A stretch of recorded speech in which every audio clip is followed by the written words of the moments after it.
Kenapa kenangan masa sekolah gak pernah bisa dilupain? Coba bayangin momen ini.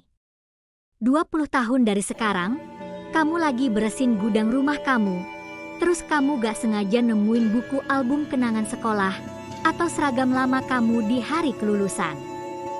Pas kamu lihat barang-barang itu, tiba-tiba dada kamu merasa sesak, ada perasaan hangat sekaligus sedih yang muncul mendadak, dan kamu senyum-senyum sendiri mengingat momen itu. Jujur deh, dari sekian banyak fase hidup yang bakal kita lewatin, kenapa sih masa-masa sekolah, entah itu pas SMP atau SMA, selalu punya tempat paling spesial di kepala kita?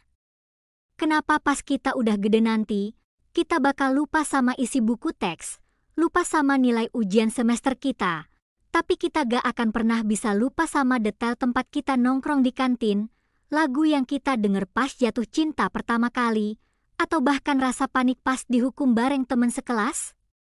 Apakah kita cuma sekadar baperan atau kangen masa muda? Ternyata gak sesimpel itu, guys. Di dalam psikologi kognitif, otak kita tuh punya sistem filter yang super ketat yang dinamakan autobiographical memory, memori autobiografis. Dan hari ini, kita bakal bongkar alasan ilmiah kenapa masa sekolah kamu dicetak pakai tinta permanen oleh otak kamu, dan kenapa kenangan itu gak bakal pernah bisa hilang seumur hidup. Let's jump into the science of nostalgia.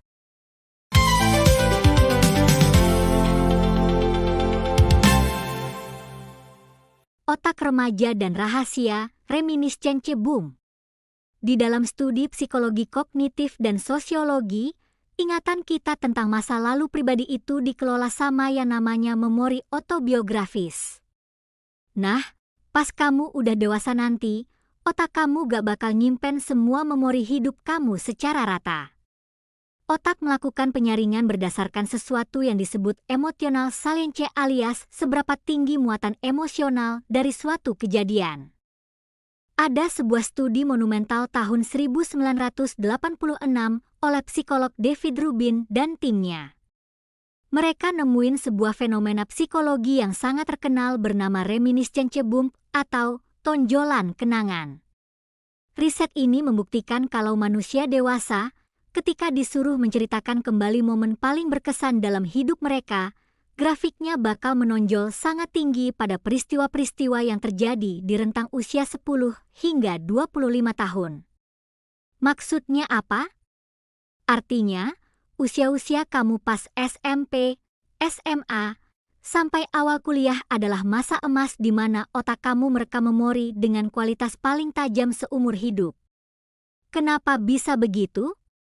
Yuk, kita bedah 5 faktor utamanya berdasarkan hasil riset.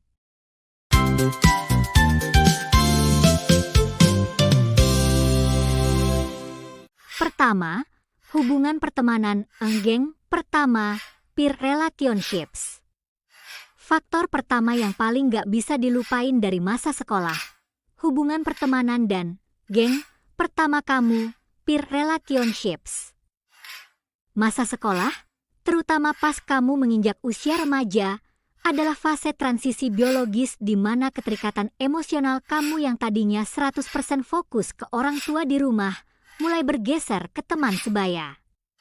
Secara sains, otak remaja lagi mengalami lonjakan sensitivitas sosial yang luar biasa tinggi.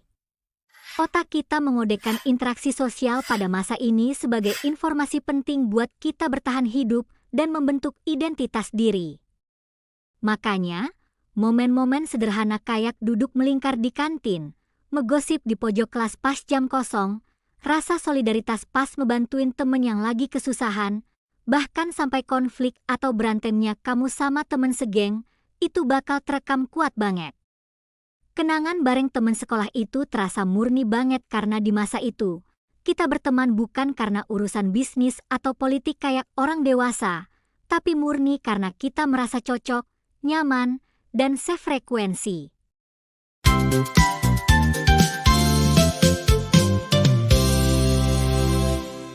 Kedua, Pengalaman cinta pertama patah hati, first romantic experiences. Faktor kedua yang memorinya setajam silet, pengalaman cinta pertama dan patah hati alias first romantic experiences. Ayo ngaku, siapa di sini yang kalau denger satu lagu tertentu langsung kepikiran sama mantan pas zaman sekolah? Atau pas ngelewat di depan tempat les tertentu, langsung ingat momen PDKT zaman cinta monyet dulu?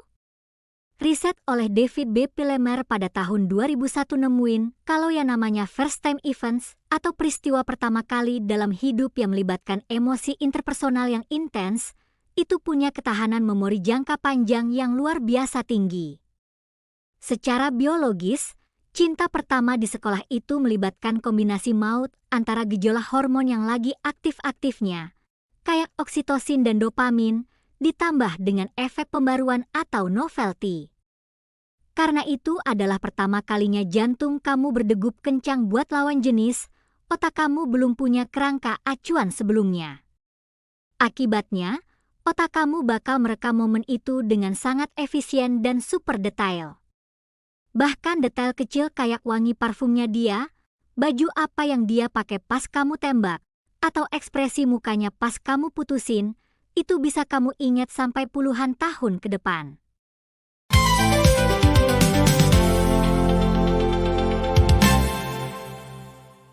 Ketiga, momen pelanggaran aturan kenakalan remaja. Poin ketiga, dan ini biasanya yang bakal jadi bahan cerita paling laris pas reuni 20 tahun lagi, momen pelanggaran aturan dan kenakalan remaja, rebellion and rule breaking. Kenapa sih momen-momen nakal, kayak membolos pelajaran guru yang killer, ikutan nyontek masal satu kelas pas ujian, atau ketahuan nyelinap keluar pagar sekolah itu memorinya jauh lebih awet daripada momen pas kamu duduk manis dengerin pelajaran? Sains punya jawabannya. Riset dari Elizabeth Kensinger tahun 2009 membuktikan kalau stimulus yang memicu emosi menegangkan atau menantang yang terkontrol, kayak rasa takut ketahuan pas melanggar aturan, itu bakal memicu lonjakan adrenalin yang tinggi di tubuh kamu. Aktivitas adrenalin yang tinggi ini bakal langsung mengaktifkan amigdala, yaitu pusat emosi otak kamu. Nah, amigdala ini bertindak kayak tombol, stabilisator, atau pengunci, yang bikin memori tersebut tercetak dengan sangat tebal dan jernih di hipokampus, pusat memori lo. Jadi, momen ketegangan pas kamu dihukum bareng sahabat kamu di tengah lapangan itu secara ilmiah jauh lebih sulit dilupakan dibanding hari-hari biasa yang datar.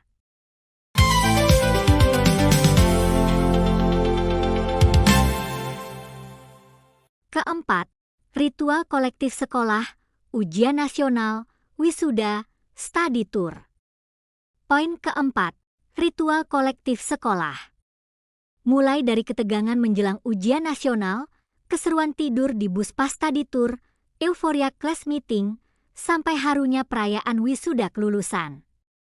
Dalam studi psikologi yang ditulis sama Dorthe Kierkegaard Thomsen dan Dorthe Bernsen tahun 2008, mereka nemuin kalau memori autobiografis manusia itu sangat terikat pada apa yang disebut cultural life script atau skenario hidup budaya. Manusia itu secara alami menyusun cerita hidup mereka kayak sebuah buku yang dibagi menjadi beberapa bab penting. Dan ritual-ritual besar di sekolah itu bertindak sebagai pembatas atau judul dari bab-bab tersebut, life narrative events. Peristiwa transisi kayak lulus sekolah atau berjuang bareng ngadepin ujian besar itu diingat secara kolektif dan mendalam karena itu adalah tonggak sejarah personal kamu. Momen di mana kamu ngerasa, aku udah berhasil ngelewatin satu fase hidup, dan sekarang aku siap jadi manusia baru. Makanya, memori pas kamu pelukan sama temen kamu sambil nangis di hari kelulusan itu bakal nempel selamanya, karena itu adalah tanda penutup bab masa muda kamu.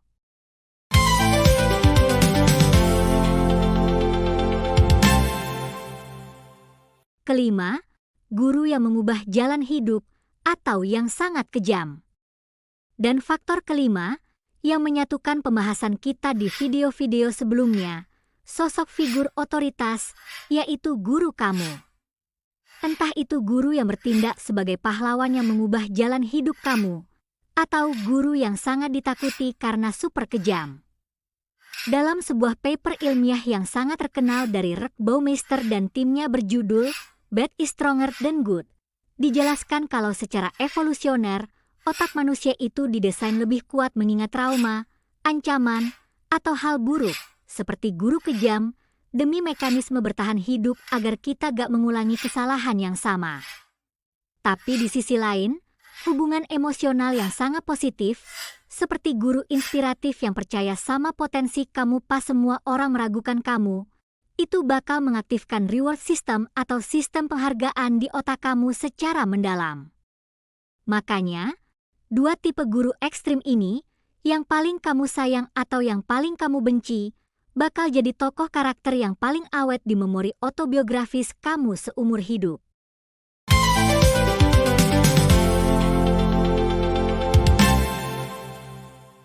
Guys, pada akhirnya ketika kita sudah dewasa nanti dan kita bilang kalau kita kangen banget sama masa-masa sekolah, sebenarnya kita itu tidak sedang merindukan gedung institusinya, dan kita juga gak lagi merindukan mata pelajarannya.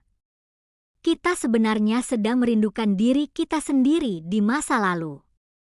Kita merindukan masa di mana emosi kita bekerja paling pekat, masa di mana hubungan persahabatan terasa paling murni tanpa ada kepentingan, dan masa di mana dunia terasa begitu luas dengan jutaan hal pertama yang menanti untuk kita coba.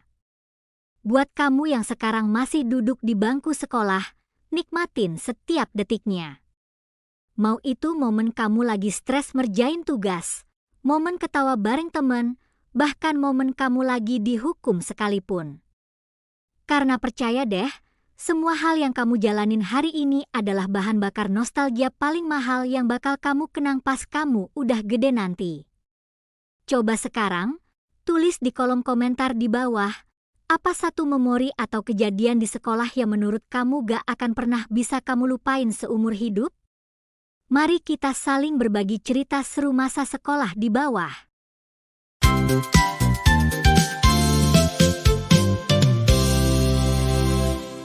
Nah, setelah ngebahas indahnya masa sekolah, buat kamu yang bentar lagi lulus dan berencana masuk ke dunia kuliah, kamu harus tahu satu hal. Dunia kampus itu beda 180 derajat sama sekolah. Gak ada lagi guru yang nyariin kamu kalau gak masuk kelas, dan tantangannya bakal jauh lebih mandiri. Klik video yang muncul di layar kamu sekarang buat langsung nonton pembahasan penting itu. Jangan lupa buat klik like kalau video ini bikin kamu kangen sekolah, dan klik subscribe biar kamu gak ketinggalan konten seru seputar psikologi anak muda lainnya. Aku pamit, hargai setiap memori masa muda kamu, dan sampai jumpa di video berikutnya.